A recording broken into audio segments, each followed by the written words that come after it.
we did everything from Evil Knievel to I rode out on Harley Davidsons. I rode out dressed up like Batman and took a golf cart and changed it into a Batmobile. And uh, at Christmas, we'd always come up with take that same golf cart and turn it into a Santa Claus sleigh, and I'd dress up like Santa Claus. So we did all kinds of different skits and stunts and over the years. But yeah, those were always fun.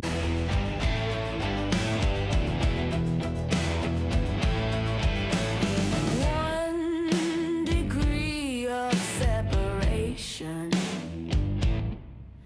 The lines all cross, the stories align. One degree of separation. Who's the next? You'll know in time. Welcome back to One Degree of Separation. Before we begin, please remember to hit subscribe so you never miss a new episode, and follow us on all social media platforms at One Degree Pod. My next guest was referred to me by Holly Hoffman and has lived one of the most unique dual lives imaginable. For over 35 years, he has been a professional athlete, a performer required to maintain 7 feet of unbridled, relentless energy, often engaged in physical stunts, all while communicating without ever speaking a single word. He has performed in 5 Super Bowls and appeared in front of millions, yet almost no one knows his face. Today, we are looking behind the mask to trace his entire journey from a college tryout to a Hall of Fame career. He spent 35 years as KC Wolf, the official mascot of the Kansas City Chiefs. Say hello to Dan Meers. Dan, welcome to the show. Hey, well, thanks for having me. So, first off, tell me how you're connected to my last guest, Holly Hoffman.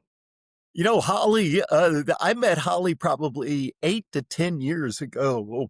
I've got my strange occupation as a professional mascot. I'm also a motivational speaker, which is kind of interesting. And on one hand, I get paid not to talk, and on another hand, I get paid to talk. But I met Holly through my motivational speaking. She also does speaking. And I ran into us speakers. We travel all over the country. A lot of times I'd bump into her at other conferences or banquets and stuff. And so that's kind of how I got to meet Holly. And as you know, she is just a great gal, high energy. If she wasn't a motivational speaker, she could probably be a mascot, as energetic as she is. Yeah, she was a lot of fun to talk with. So, I want to start talking about your journey as far back to the beginning as we can here. Was the University of Missouri your first time as a mascot? Yeah, other than trick or treating when I was a kid, when I was in high school, I played sports, played baseball, basketball, football, grew up in a family with all boys. And so that's what we did. We just played sports. And when I graduated from high school, went to college at the University of Missouri. I was not good enough to play at the college level. And so one day I was sitting around reading the school newspaper, and there was this article that said they were going to have tryouts to be Truman the Tiger. And I thought, well, that sounds kind of interesting. And so I went to this informational meeting, and then I tried out. Sure enough, I got the job. And for the next 4 years, I ran around in a tiger suit doing college football, basketball games, other sporting events, a lot of community events. And I just had a lot of fun doing it. And never in my wildest dreams did I ever think that was going to turn into my career. And, but yeah, that's how I got my start, running around in a tiger suit at the University of Missouri. Now, what were you studying in the University of Missouri? I've got 2 degrees. I've got one degree in broadcast journalism. I've got another degree in communication. So, and the communication degree definitely came in handy because I've done a lot of communicating, both verbally and non-verbally during my career. So, now what kind of time commitment was it for you to study as well as be a mascot? It was kind of, I love doing it. It was kind of kind of an outlet for me. I've always had a lot of energy, and, when I wasn't studying, I'm like, okay, I got to be burning energy somehow. And so I just loved doing the mascot thing. It was a great opportunity just to go out and put a smile on people's faces. And plus, I was still felt like I was involved with sports, even though I wasn't on the field. Um, I was still able to run around on the sidelines. When you're a mascot, you have got the best seat in the house and you don't have to buy a ticket to get there. And so, but yeah, I've done countless NCAA basketball games, college football games, and I just had a great time doing it. And I never really dreamed it could turn into my occupation until in college, they have college mascot competitions. It's kind of like if you ever watch like ESPN, sometimes you'll see like a college cheerleading competition. Well, they do the same thing with college mascots. And so what would happen is they would pick the final four in the nation, and they would fly you to wherever the competition was held. Well, how they picked the final four was you would send in a highlight video of stuff you had done throughout the year. So my dad would follow me around with one of those camcorders on his shoulder, shooting video of me at games and at parades and different things. And I told you I was a broadcast journalism major. And so I don't know if I was a great mascot or not at the time, but I could take that footage that my dad had shot and I could edit it down since I was a broadcast major. I could edit it down, put it to music, and make myself look pretty good on video. And so I did that. And for 3 years in a row, I got selected to make it into the final four. And so back in 1988, I took second in the nation. I lost to Buzz the Yellow Jacket from Georgia Tech. So a tiger loses to a bumblebee, basically. In 1989, I finished first in the nation that year. I beat Zippy the Kangaroo out of Akron University in Ohio. And then in 1990, I finished second again. I lost to the Buffalo out of Marshall University in West Virginia. And so when I did graduate from college, I kind of had my mascot resume and my human resume. And apparently the mascot resume looked a little better than my human resume looked at the time. So, because that led to my next job, which was with the St. Louis Cardinals baseball team. I interviewed there and got a job running around in a bird costume. Yeah. So as you're learning and teaching yourself how to be a mascot, how do you how do you learn to express joy and express these emotions without speaking? It's all practice. The longer you do it, the more you. I would go to a college mascot. They'd have mascot camps where we would go, and they would tell you, okay, in a costume, you're not supposed to speak. Make sure all your motion or all your emotions and emotions you're doing that non-verbally. You want everything to be great big, so when you wave, you don't just wave like this. Everything's exaggerated. And honestly, the best teachers, you just get in a costume and keep doing it. And the longer you do it, it just kind of becomes second nature. And then also you kind of figure out what makes people laugh, what doesn't make people laugh. If they're not laughing at it, quit doing it, go find something else to do. But yeah, so it's just like any other job. If you're a plumber or a carpenter, the longer you know, longer you do things, the better you're going to get at it. And so that's kind of, I did it for 4 years in college. And I guess by the time I finally graduated from college, I'd gotten a lot better at it. So after graduating, you worked briefly with the St. Louis Cardinals. What was that transition like going from college to professional? Well, I started to get paid to do it, so I liked it a whole lot. So anytime you make money to actually do something you're enjoying makes it even more enjoyable. So in college, it was fun. But then when I realized, wait a second, they're actually giving me a paycheck to do this, it becomes a lot of fun. Plus, I grew up just outside of St. Louis in St. Charles, Missouri. So the St. Louis Cardinals were always my team growing up in baseball. I love the Cardinals. We used to go to Cardinals games when I was a kid.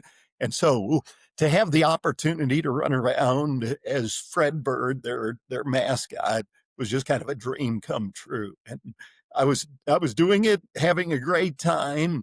And that's when I got the call from the Kansas City Chiefs, which would turn into the next 35 years of my life running around in a different costume. Yeah. So So I'm noticing a pattern here that you kind of stuck close to home your entire career. University of Missouri, St. Louis Cardinals, then the Chiefs. Was that intentional or just a great coincidence? I don't know if it was intentional. I've just been blessed to. I love the state of Missouri. That's where like I said, I grew up on the east side. Went to college in Columbia, Missouri, which is about the middle of the state, and went back to St. Louis for a short time, and then made the trip all the way across west to Kansas City. And when I was running around as Fred Bird, and I got the call from the Kansas City Chiefs saying they were going to start this new KC Wolf program. They asked if I was interested. And at the time, I'm like, you know what? I'm back here in St. Charles. I loved growing up in St. Charles. But what got my attention is, if you know, in professional baseball, they play 81 home games during the summer. Professional football, we play 10 during the fall and the winter. Now, I might not be the brightest guy around, but I knew that was a good switch to make over to the NFL. And so I went and interviewed with the Chiefs. I was just very impressed with that organization. And I prayed about it, just realized, okay, I think this is the next step on my journey. So I moved to Kansas City, and 35 years later, I'm still sitting here in Kansas City, and have no regrets. Had a great, very glad I accepted that invitation and took the job here in Kansas City. Yeah, you mentioned, switching from working during the summertime to working during the fall and winter. It obviously, I'd imagine it's quite hot inside those costumes. Tell me a little bit about That, that. that would be correct. It gets very warm. We don't always smell good. I tell people, if you become a mascot, you've got a bad hair day and you smell the smell like a junior high locker room most days by the time you get home from work. So You transitioned over to the Kansas City Chiefs, and you began working on their new mascot program. Were you the first mascot they had? I was the first full-time mascot. They had a guy that filled in for a few games. He would just fill in for the games, and then he was from out of town, so he would fly in, do the game, and then fly back out of town. So he didn't really do any community appearances, and so he just kind of filled in while they were interviewing for the new full-time position. And so Okay. So what was it like for you to establish that program with them? It was a lot of fun because it was new. So you were trying to introduce the character to the fan base. And I think one of the best things we did is I started to do school programs, and we printed up, I don't even know, probably every year we'd print up about 75,000 Casey Wolf photos. And I would go out and do school programs, and then after the school program, we would give a Casey Wolf photo to each of the students so they would bring it home. And so I'm sure those photos were mag, mag, you know, magnets were holding them onto the refrigerator at home.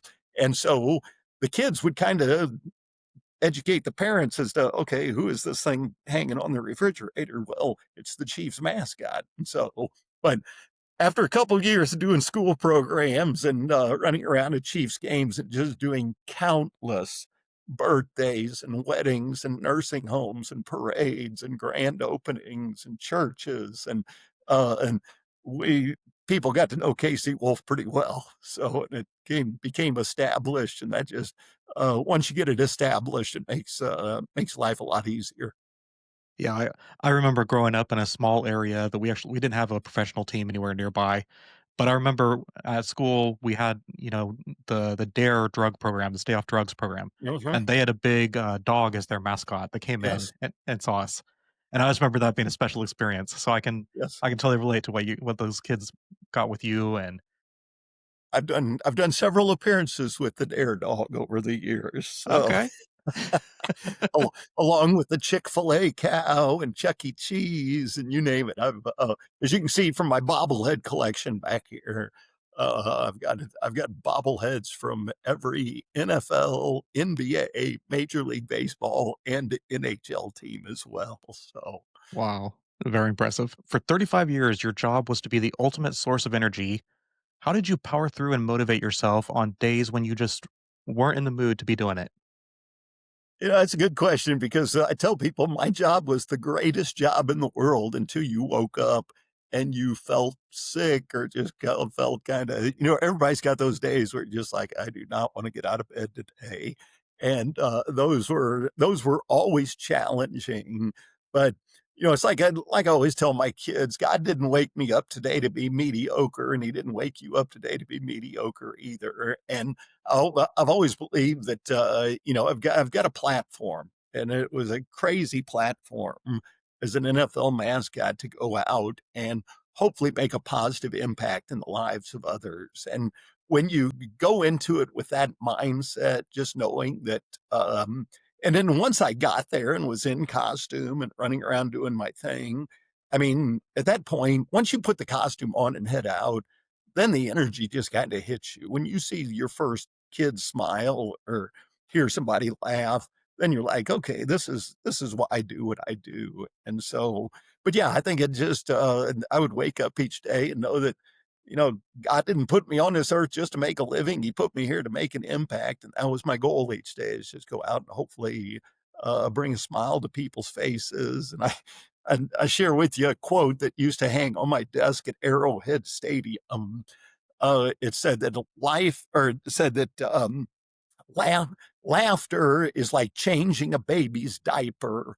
It's not going to change anything permanently, but it sure makes things more bearable for a while. And I always love that quote because it reminded me that, yeah, what I'm doing in a costume, it's not going to change people's circumstances permanently, but it sure can help to brighten their day at the moment. So that's what I just try to do each day, is just put a smile on their face and bring a little joy and laughter into their lives.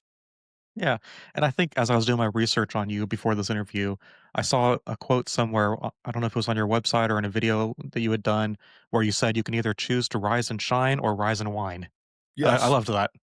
Yes, every day of my life, I get that same choice when my alarm goes off, and it's I've learned that learning to rise and shine is a whole. Nobody wants to be around a whiner, and so that's my choice each day. And I hopefully each day I wake up and choose to rise and shine instead of rise and whine.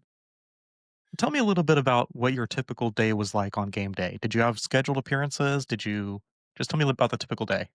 Yes, I don't know if there is such a thing as a typical day in a mascot world, but no, on game day, typically it was, let's say it was a noon game. Um, I would get to the stadium about 4 hours before the game, and we would eat our breakfast, and then I would sit down with my assistant, and we would go over the schedule for the day. So we always had seat visits. We would start the day after that meeting. I would go out and do tailgate parties. We do corporate tailgate parties and other events. It was all pre-game activities, but we would go out and just kind of get photos taken with the fans. And so it wasn't, I was usually in the costume for at least an hour to an hour and a half before the game ever started. That wasn't unusual at all, doing tailgate parties. And then we would come back in. I'd get a short break before the pregame, the coin toss, the national anthem, player introduction. I'd get a short break before all that hit. And then I'd go out there for all those activities. And then once the national anthem was over, we would go up and start doing our seat visits. We do seat and suite visits. So a lot of corporate suites that we would go visit. But then also every game, you know, Johnny had a birthday party, and his parents wanted you to bring up a box of popcorn and a Casey Wolf autograph photo to him in his seat location. Or Bobby fell in love with Barbara, and he was wanting to propose to her at the game. So I bet I have helped well over 200 couples get engaged at Arrowhead Stadium during my career, which those were always fun too, because we would bring a sign up, and on one side of the sign, it would have the girl's name. And then on the back of the sign, it would say, "Will you marry me?" and have the guy's name. And so what would happen is the guy would call me a week or two before, say, "Hey, here's where I'm going to be sitting." I'd get their section, their row, and their seat numbers. And I'm like, whatever you do, don't move from those seats. Because I had no idea what these people looked like. I was strictly going to the seat number. And so I would go up to the seat holding the sign with the girl's name, and the girl always would. I they'd think they'd get some kind of a T-shirt or winning a prize or kicking a field goal at halftime. And then when I'd get to the seat, I'd just flip the sign around. On the back of the sign, it said, "Will you marry me?" The guy would get down on his knee and propose. And then she would start crying, and everybody in the section would start clapping. And then we'd get pictures taken, and it was always a lot of fun. But yeah, I've literally helped, and that's no exaggeration, easily 200 couples get engaged over my 35-year career with the Chiefs. So, but yeah, Wow. we do those seat visits, and then I'd go back in at halftime. I'd get a break at halftime where I'd eat, carb up again, get some get some more liquid in my system because you just sweat it out the entire game. And then the second half, I got to spend most of my time just running around down on the sidelines, entertaining fans, dancing around. Once you got all your responsibilities done in pregame in the first half of the game, the second half was just fun. It didn't have any responsibilities. You could just run around and do your thing for the rest of the game. So Now I know for the past couple seasons, the Chiefs had a very high profile guest in attendance every game. I'm sure you know who exactly I'm talking about. yes, and she's kind of a big deal, I found out. So yes, Taylor Swift she is kind of a big deal. A lot of people travel with Taylor Swift, and so, but yeah, it's been fun. I've got my picture with her a couple of times in costume. I think if I tried to get my picture taken with her out of costume, I would have probably got tasered. But since I was in a costume, I guess they figured I was harmless. But we got several pictures with Taylor Swift during over the last couple of seasons. Now, did you notice that her attendance at the games changed the energy in the stadium at all? Did you see an increase in attendance?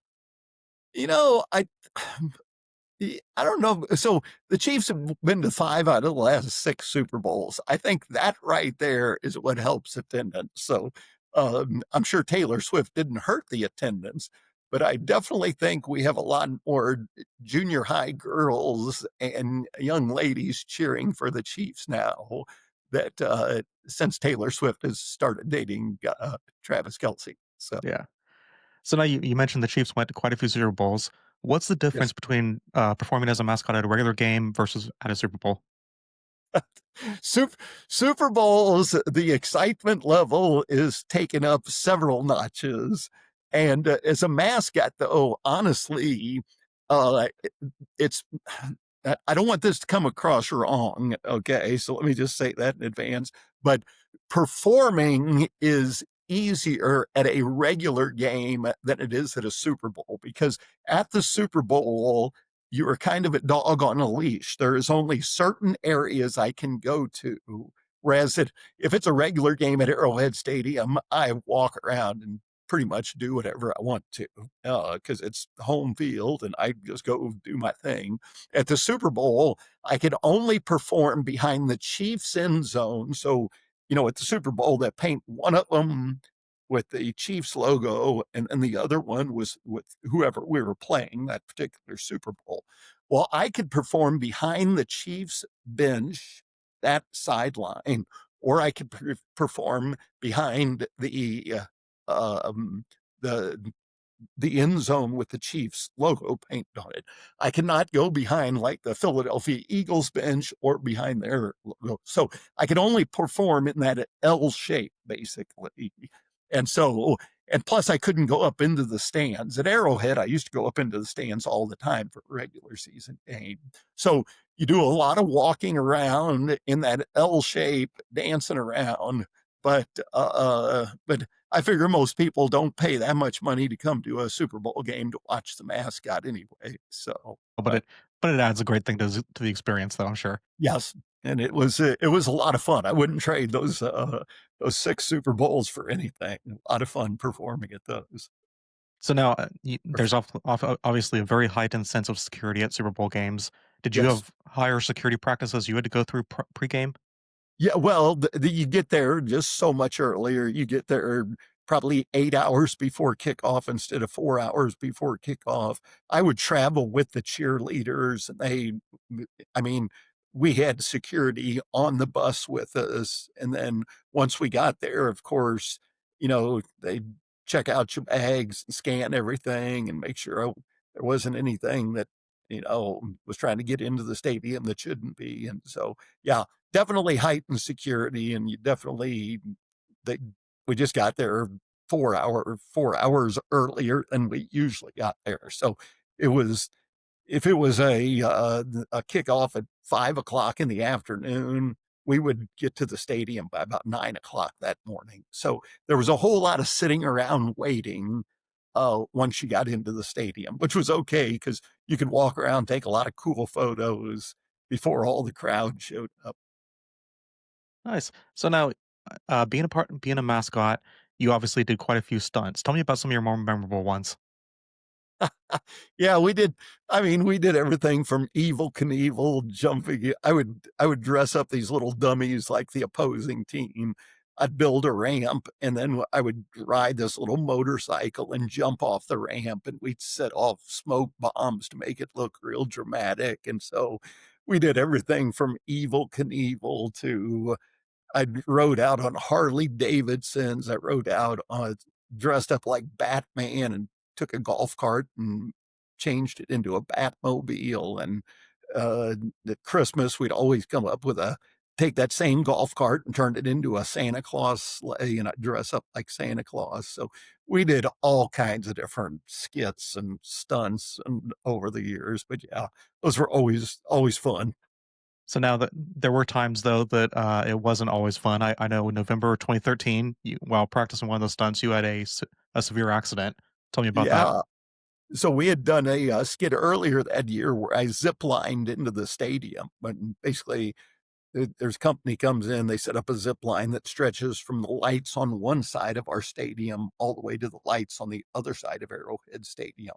And then I would get harnessed in, jump out of the lights, and I'd zip line across the stadium on the zip line. And crowd just absolutely loved it. So a couple months later, we decided we'd do it again, but we didn't want to do the same thing. So we decided I was going to bungee jump and zip line, which means basically the same thing, but instead of just a 3 foot, you know, rope that I was tied to or belt, I was on a bungee cord, so I was going to jump out of the lights. I was supposed to fall for about 20 feet. The bungee cord was supposed to catch me, bounce me back into the air, and I was going to zip line out over the field. So, supposed to be the greatest mascot entrance ever.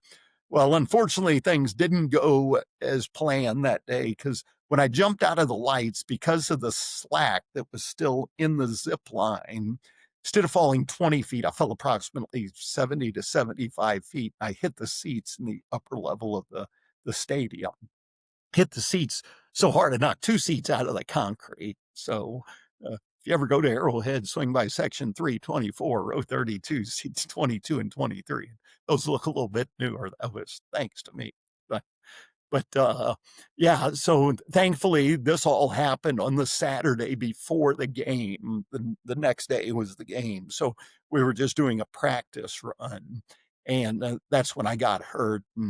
But when I say I got hurt, not only did I damage the seats, they did a pretty good job on me too. I broke 7 ribs, collapsed my left lung, shattered my tailbone, cracked my sacrum, the bone your tailbone attaches to, got a big gash on the back of my left leg that required a lot of stitches. And then I got several units of blood because I'd lost a lot of blood after I'd hit the seats. But then my worst injury, they discovered I'd broken the T12 vertebrae in my back. And the next day I had surgery, and I've now got these new titanium rods that stabilize that part of my spine.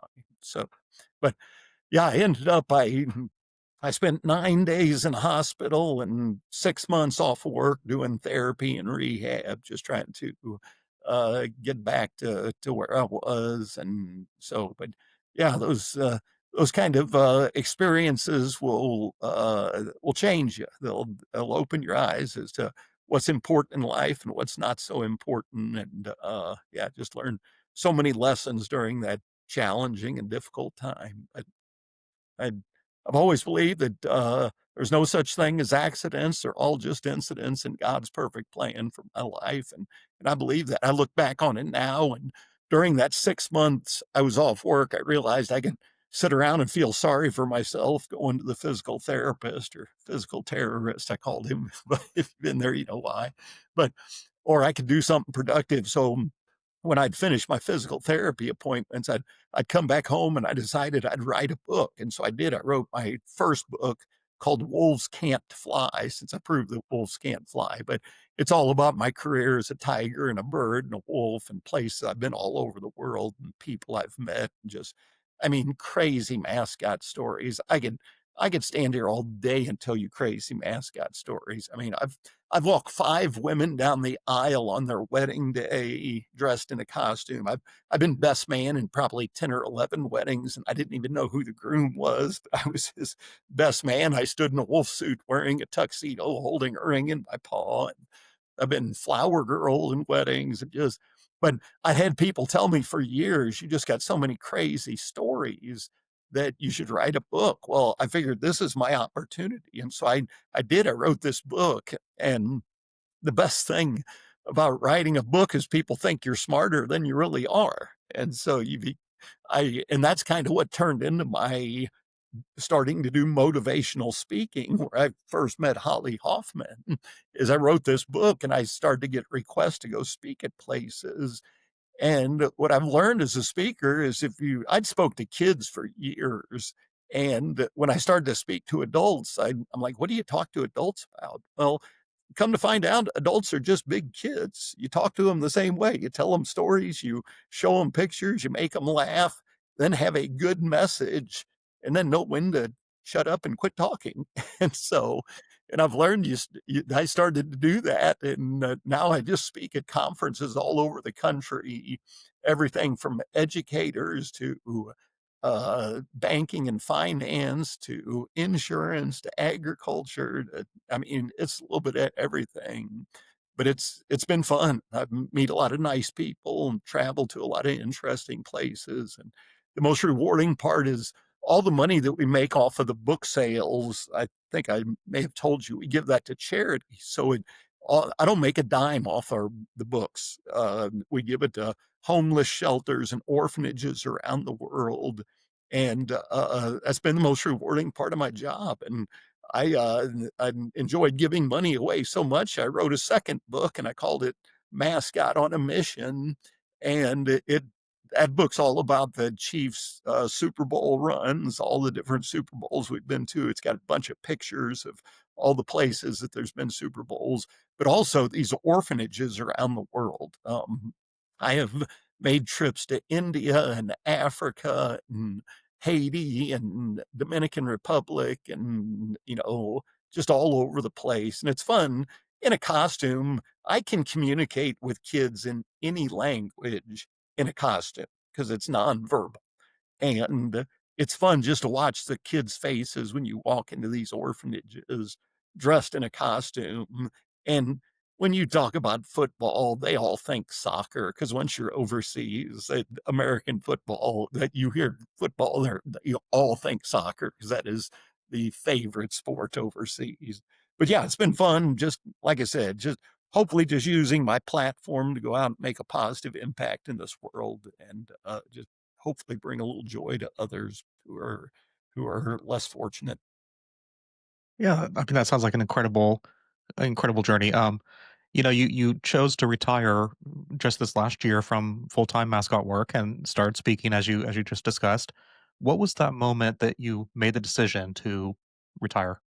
Well, I kind of semi-retired. I went from being the full-time KC Wolf. I am now a backup KC Wolf, which is the best job ever because I still get to go out and have fun doing appearances. I just don't have to do the paperwork and the emails and the invoicing and the scheduling anymore.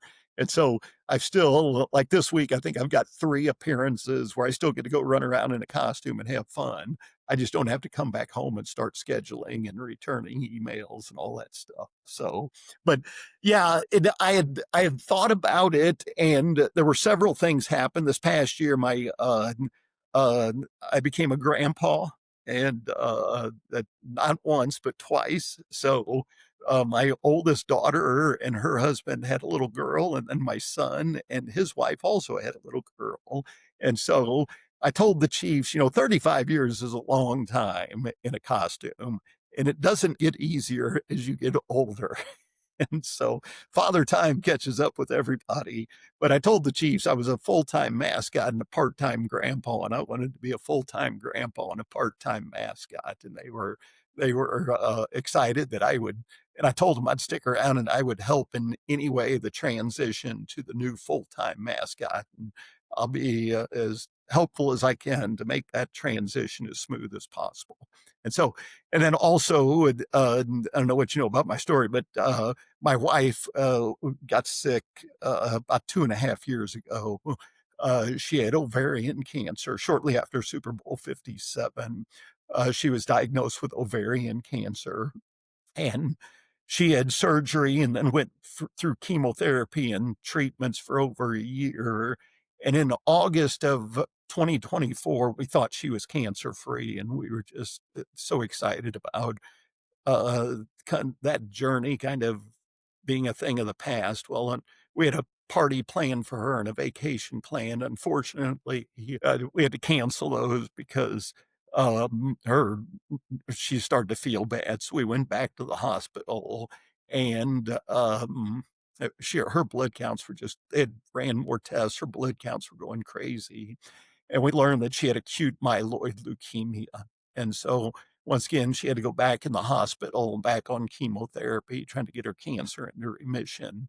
And then December 31st of this past year, she had a bone marrow transplant. And if you know anything about leukemia, the first 100 days after that transplant are the most critical. And she got to day 60, and we found out that her cancer had come back again. And so we made a trip down to MD Anderson Cancer Hospital in Houston, Texas, and just looking for any kind of treatments. And unfortunately, they gave us more discouraging news. They sent her home on hospice. And on May 31st of this year, about 6 months ago,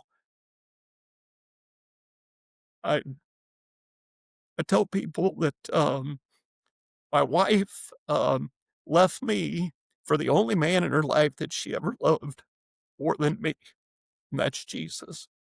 She went to heaven to be with him, um, where she's no longer suffering, and where I know I'm going to see her again. And I tell you that, not looking for sympathy.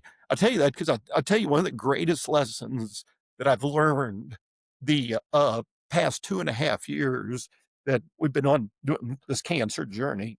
Um, there were many days I woke up feeling helpless to do anything about my wife's situation. You know, I said helpless. I didn't say hopeless. Okay, because listen, if you got faith, you got hope. Those two things always go together. You cannot separate faith and hope. So I didn't say hopeless. I said helpless. I couldn't fix this as much as I wanted to.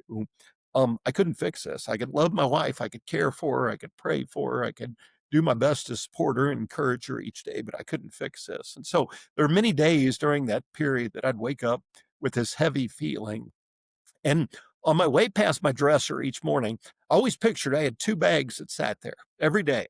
And I had my bag of burdens, I had my bag of blessings. Every day I got to choose which bag I was going to pick up. And what I discovered is I'd wake up in the morning and the bag of burdens looked absolutely huge. And I will tell you, that's a heavy, heavy bag to carry through life. But when I was intentional, when I would pause in the morning, I'd look even closer. My bag of blessings was always bigger than my bag of burdens. It was also a lot lighter to carry through life. And I'll be honest, I thought it'd start to get a little easier. I don't really know if it has yet.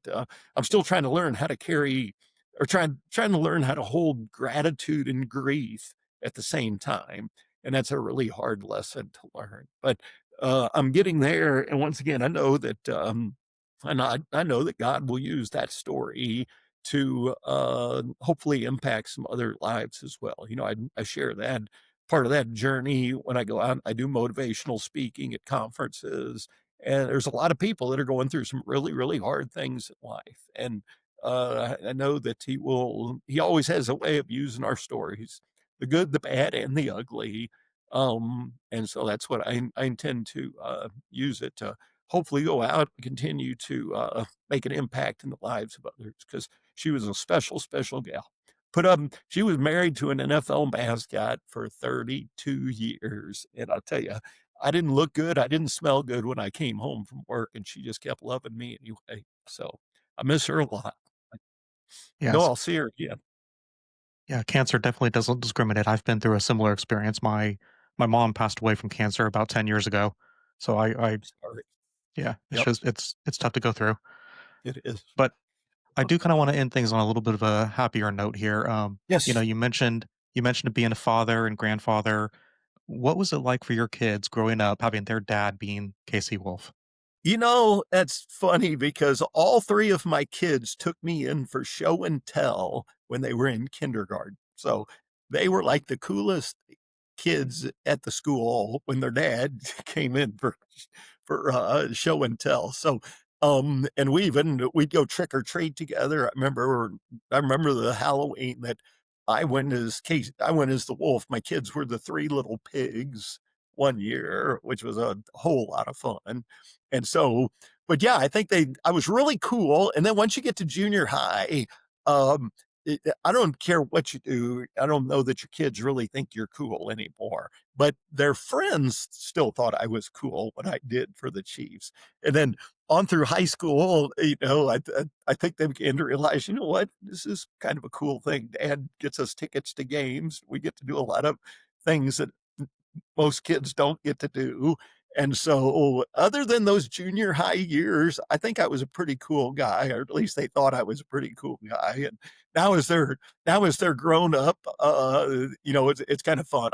I have to remind them I'm cool, but yeah, I think they think I'm an okay guy. So And you'll have great pictures to show your grandkids later on too. that's right. I got some great. We've already got several pictures of me in a costume holding my two granddaughters. And as a matter of fact, my youngest granddaughter, we have got a picture of her laying next to Casey Wolf's shoe, and she is about the same length as the Casey Wolf shoe. So one day she will be able to look back and realize just how big my feet were and how small she was. So. So now lastly, as we wrap things up here, tell me about the person you're recommending for my next interview. Yeah, it's my buddy Rod Hanley. I have worked with Rod Hanley. Has an organization called Character That Counts, where he is out challenging men to live lives of character and accountability. Because we all need accountability in our lives. I have a very public personality. Okay, I'm Casey Wolf. So even though you don't recognize this face, I'm the guy that was inside that costume. So the last thing they want is for me to go out and do something stupid that's going to make the Chiefs look bad. And so I wanted guys, and when I moved to Kansas City, I wanted guys around me that would make sure that I was walking my talk. And I wasn't going to go out because we're all capable of doing something stupid. I had a gentleman that I was in a Bible study with back in college. He said, as long as you possess the ability to walk, you possess the ability to fall. And I never forgot that. And I didn't want to be that guy. I wanted to, if I'm out speaking to schools, talking to kids about making good choices and living with a positive attitude, respecting others, I wanted to model that. I wanted to be a role model. And so uh, Rod Hanley is a guy that he and I have met together.